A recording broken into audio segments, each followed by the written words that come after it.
Assalamualaikum warahmatullahi wabarakatuh.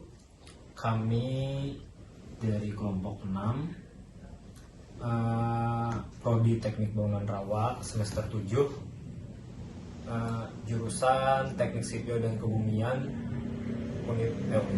Politeknik Negeri Banjarmasin, ingin membahas tentang tugas mata kuliah pendidikan, karakter bangsa dan Pancasila.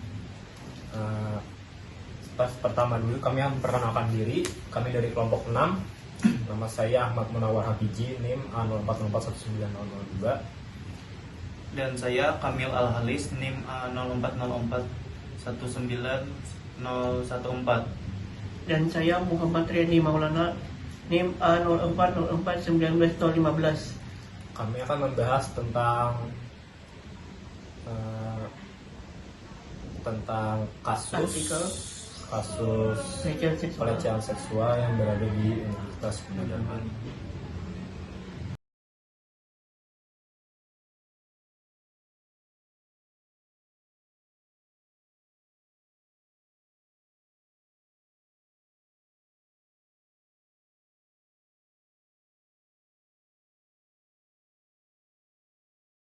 Kami di sini ingin membahas tentang salah satu pelanggaran dalam nilai-nilai moral Pancasila.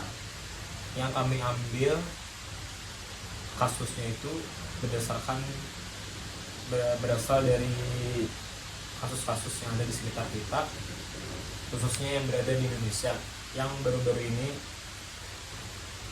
menjadi berita, yaitu tentang kronologi kasus pelecehan seksual di Universitas Gunadarma, yang peristiwa ini terjadi di kampus tersebut.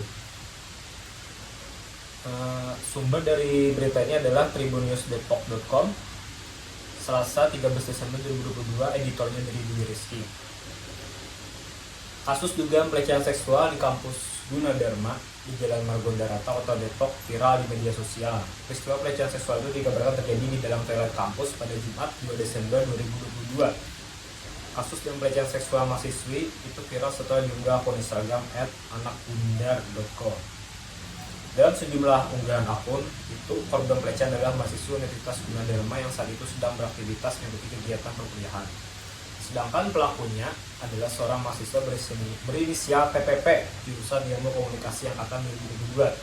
Dalam akun tersebut dijelaskan bahwa diduga korban TPP lebih dari 2 orang dan modusnya melakukan pelecehan seksual di dalam kampus. Yang teranyar bermula ketika korban sedang berada di kampus G. Antara korban dan pelaku dikabarkan saling kenal karena teman satu kampus. Kemudian korban yang sedang istirahat sekira pukul 10.27 waktu Indonesia Barat berniat untuk makan di kantin belakang kampus E. Tapi karena ramai, korban mengurungkan niatnya. Tak berselang lama, korban dihubungi pelaku dan menanyakan keberadaannya. Sekira pukul 11.40 waktu Indonesia Barat, korban dihubungi lagi oleh pelaku dan menanyakan keberadaannya di mana. Mereka akhirnya ketemuan di sekitar kampus Gunadarma. Lalu sekitar pukul 12.01 waktu Indonesia Barat, pelaku menemui korban di kampus G, tepatnya di depan koridor kelas G 112. Mereka bertemu kemudian mengobrol di depan pintu masuk ke gedung 1. Tak berselang lama, pelaku kemudian memanggil korban. Yang pelaku tersebut berada di toilet bawah tangga gedung 1. Korban yang merasa tak ada gelagat aneh karena itu rasa bahwa pelaku mungkin menanyakan letak pada cowok, sebab di toilet kampus memang tak ada tandanya. Tiba-tiba pelaku mendorong korban ke tembok ujung dan mencoba mencium korban dengan sengaja. Hal itu kemudian membuat korban menolak dan menepis dan mendorongnya hingga ke belakang. Bunyi keterangan tersebut dalam akun tersebut pada Minggu 11 Desember 2022. Saat itu korban kemudian mengolok-olok pelaku dengan perkataan kasar karena pelakuan yang menjurus ke arah pelecehan seksual. Meski demikian, pelaku dengan tenang mengatakan bahwa ia hanya ingin sekali saja mencium korban. Sejak saat itu, korban kemudian pergi meninggalkan pelaku ke depan pintu kelas di gedung 1. Akun Instagram anakbundara.com mengatakan setelah beberapa menit yang mengunggah postingan pengakuan korban pelecehan, sejumlah pesan langsung dari pelaku diterimanya. Menurutnya pelaku meminta maaf dan meminta postingannya di take down. Beberapa menit setelah kami mengunggah kronologi pelecehan seksual yang dilakukan oleh TKP, ada beberapa pesan masuk dari pelaku. Pesan dari kami untuk pelaku, permintaan maafmu yang kami anggap hanya formalitas belaka tidak akan membuat perbuatan tercelamu pada para korban merupakan begitu saja. Tidak akan membuat rasa takut dan trauma para korban hilang begitu saja. Kami tidak peduli dengan nama baik kampus, kami hanya peduli dengan kondisi para korban. Di waktu yang bersamaan, menurut postingan di akun Instagram tersebut, bahwa informasi dari korban pelaku sudah berusaha menemui korban ke rumahnya. Pihak lain seperti BMF sudah siap membantu kasus ini. Pesan kami untuk instansi manapun, jika yang memaksa korban bertemu pelaku, kami akan selaku di bawah korban mengakhiri kami ini. Beberapa menit setelahnya, kami mendapati informasi bahwa korban pelecehan seksual dari TPP tidak hanya satu, saat ini telah terdata 3 korban. Korban pertama yang mengadu kepada kami merupakan mahasiswi dari jurusan lain, dan 2 korban lainnya merupakan mahasiswi yang sekelas dengan pelaku. Tulis aku anak Bunda.co. Selesai, itulah artikel yang menjelaskan tentang kronologi lengkap kasus pelecehan seksual di Universitas Gunadarma. Di sini saya akan berdiskusi dengan kedua teman saya. Mereka akan berpendapat bagaimana kasus ini dalam pandangan mereka. Yang pertama saya akan bertanya ke Riyandi Maulana. Perbuatan pelaku yang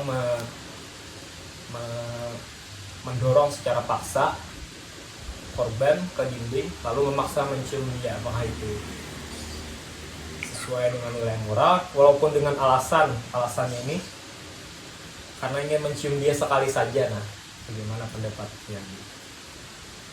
Kalau menurut saya, bagaimanapun itu perlakuannya tidak pernah masuk ke dalam moral Pancasila. Karena apa? Karena itu menjurus ke dalam tindakan pelecehan seksual yang jelas-jelas dilarang dalam agama dan peraturan dalam bernegara. Adapun saya ingin menggarisbawahi pesan dari pihak kampus untuk pelaku, yaitu permintaan maaf yang kami anggap hanya formalitas belaka, tidak akan membuat perbuatan tercelamu pada para korban terlupakan begitu saja. Tidak akan membuat rasa takut dan trauma korban hilang begitu saja. Menurut saya, dengan melakukan hukuman yang sedemikian itu sudah termasuk hukuman yang terlalu berlebihan. Karena apa?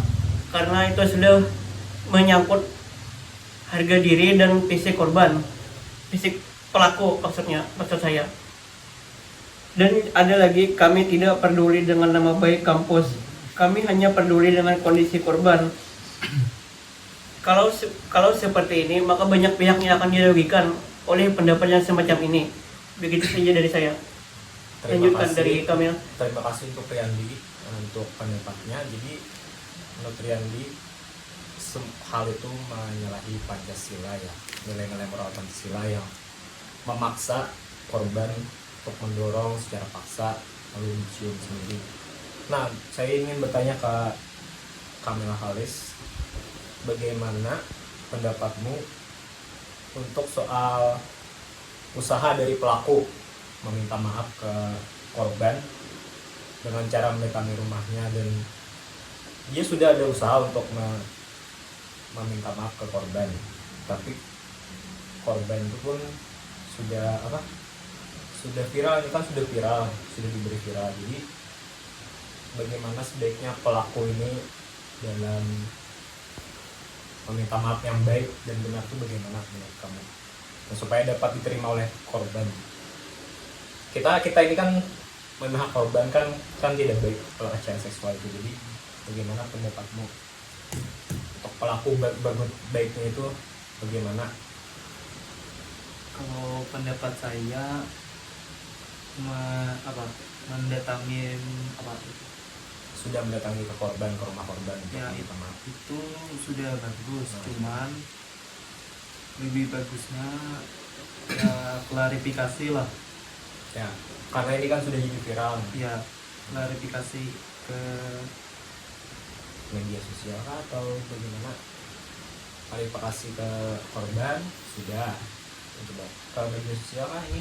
media sosial. Nah, dan orang-orang terdekat.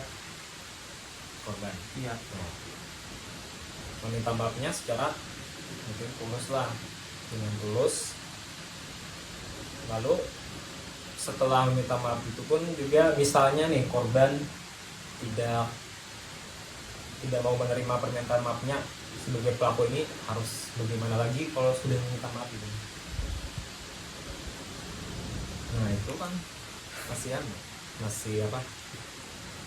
Misalnya minta maafnya tidak diterima gitu. Bagaimana? misalnya ya Harus bertanggung jawab lah kayaknya lah. ya tanggung jawab. Tanggung jawab tuh kalau soal mendorong lalu mencium secara paksa itu kan berarti Tindakan kekerasan ada itu juga. berarti kita harus mencek juga keadaan korban, keadaan psikis korban, keadaan fisik korban juga. Kalau misalnya ada bekas dorongan gitu, dan juga kita harus melihat dari kondisi kejiwaan pelaku, apakah dia ini baik-baik saja atau tidak gitu. Itu saja pendapat dari teman saya tentang kronologis pelecehan seksual yang ada terjadi di Universitas Gunadarma. Jadi menurut Riyandi tadi, pelaku seksual itu sudah pasti tidak bagus dan menyalahi moral Pancasila. Menurut Kamil Khalis, kita sebagai pelaku harus secara tulus meminta maaf dan memberikan klarifikasi, karena ini kan sudah jadi viral. Itu saja dari kami.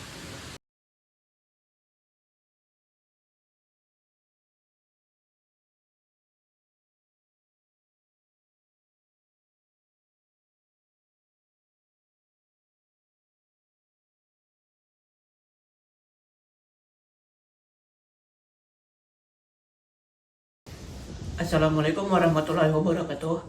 Di sini saya akan melanjutkan artikel pembahasan sebelumnya yang telah dibahas tentang kronologi pelecehan seksual yang terjadi di kampus Gunadarma. Pada artikel ini saya akan membahas tentang perkembangan kasus yang terjadi di kampus Gunadarma.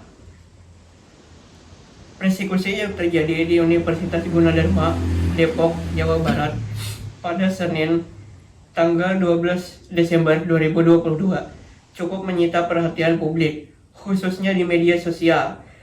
Peristiwa itu terjadi lantaran dua pria yang dipersekusi merupakan pelaku pelecehan seksual terhadap mahasiswi di Universitas Gunadarma yang bersuara melalui salah satu akun sosial media. Komisioner Komisi Nasional atau Komnas Perempuan Siti Aminah Tardi berpandangan persekusi yang dilakukan terhadap terduga pelaku menunjukkan budaya kekerasan dan nilai-nilai maskulinitas. Menurut Siti, hal ini terjadi lantaran korban dan mahasiswa tidak mengetahui adanya mekanisme pengaduan pelecehan seksual maksud saya, atau bahkan tidak ada sama sekali mekanisme pengaduan itu di kampus. Dalam hal ini, kasus ini berkembang menjadi kasus pelecehan seksual dan kasus penganiayaan, ujar Siti kepada Kompas.com, Kamis 15 Desember 2022. Upaya korban menyuarakan pelecehan seksual yang ia alami melalui salah satu akun Instagram juga memperkuat dugaan tidak adanya mekanisme pengaduan atas pelanggaran tersebut di kampus. Karenanya, perlu Universitas Gunadarma didorong untuk memiliki Satgas Pencegahan dan Penanganan Kekerasan Seksual atau PPKS sebagaimana mandat Permendikbud nomor 30 tahun 2021, tutur Siti. Adapun bilet itu berisi tentang pencegahan dan penanganan kekerasan seksual di lingkungan perguruan tinggi. Selain itu, mandat pencegahan pelecehan seksual juga tertuang dalam Undang-Undang nomor 12 tahun 2022 tentang tindak pidana kekerasan seksual. Awal mula persekusi ini terjadi. Kejadian persekusi itu bermula ketika mahasiswi yang menjadi korban pelecehan seksual bersuara ke salah satu akun Instagram. Peristiwa pelecehan seksual itu terjadi pada hari Jumat tanggal 2 Desember 2022, di mana korban diajak ke kamar mandi dan terjadilah perbuatan yang tidak menyenangkan. Karena perbuatannya diketahui oleh mahasiswa kampus, dua pria pelaku pelecehan seksual tersebut mendapat berbagai tindakan persekusi dari sejumlah mahasiswa di lingkungan kampus. Selain diikat di sebuah pohon, kedua pria itu disunduti rokok, ditelanjangi, hingga disuruh minum air kencingnya sendiri. Kejadian tersebut menjadi ajang tontonan dan olok-olokan para penghuni kampus hingga akhirnya viral di media sosial. Demikian artikel yang dapat saya sampaikan. Saya akan bertanya tentang pendapat mereka dari hasil pembahasan tersebut. Saya akan bertanya kepada saudara Kamil dari artikel tersebut. Menurut saudara Kamil, pendapat Anda tentang persekusi atau tindakan main hakim sendiri yang terjadi di lingkungan kampus itu bagaimana menurut Anda? Kepada pelaku pelecehan seksual disebutkan persekusi.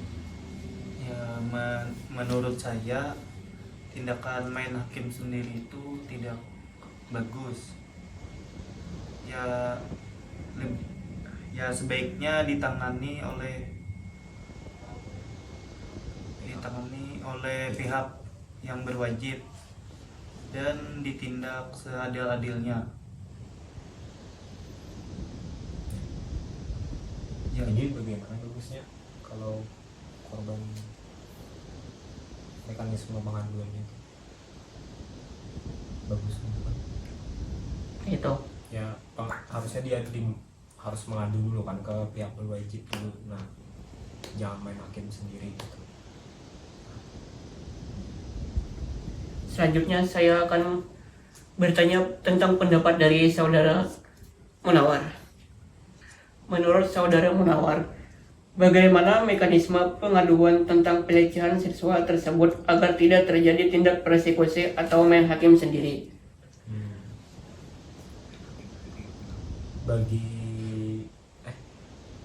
Apa tadi bisa diulangi?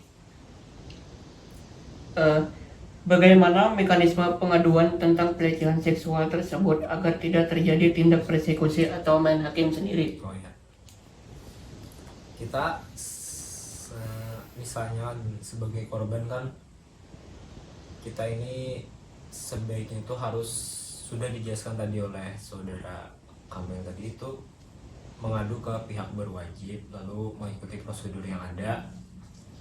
Yang mengikuti prosedur yang ada itu nanti akan bisa pelaku tersebut bisa diadili sesuai dengan hukum. Nah, tapi berdasarkan kejadian yang ada ini kan, berdasarkan artikel yang pertama tadi itu viral di media sosial itu karena korban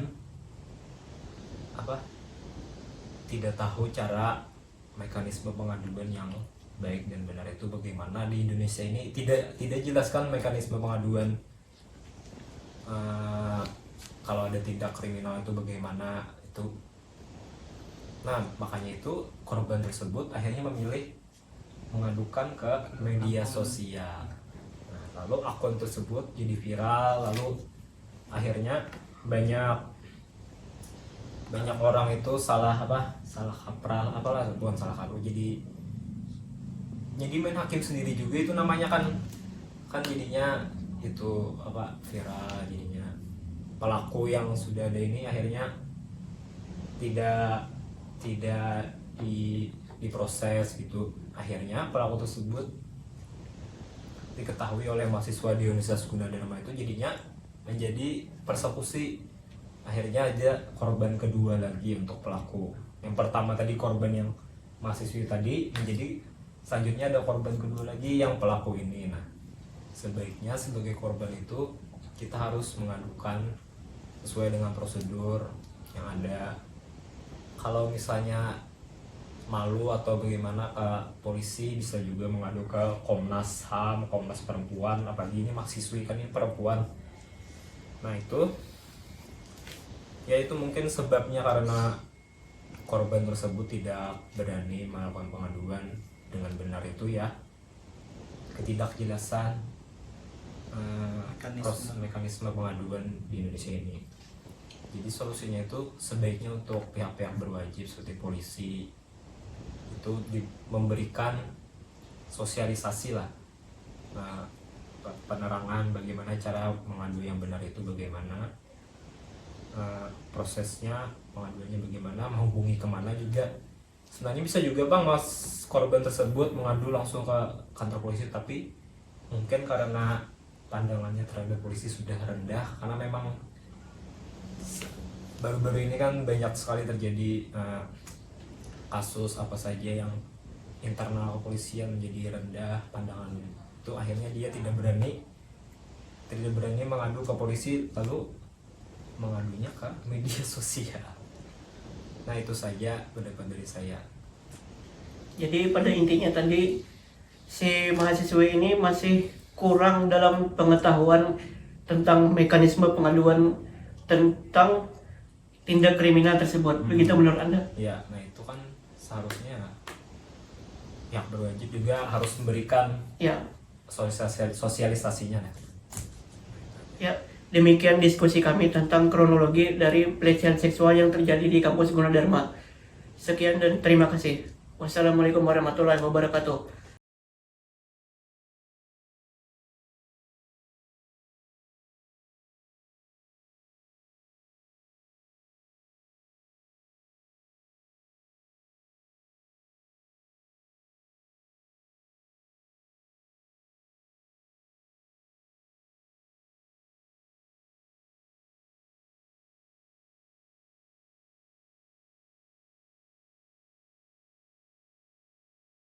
Sekian pembahasan tentang kasus pelecehan seksual dari Universitas Gunadarma.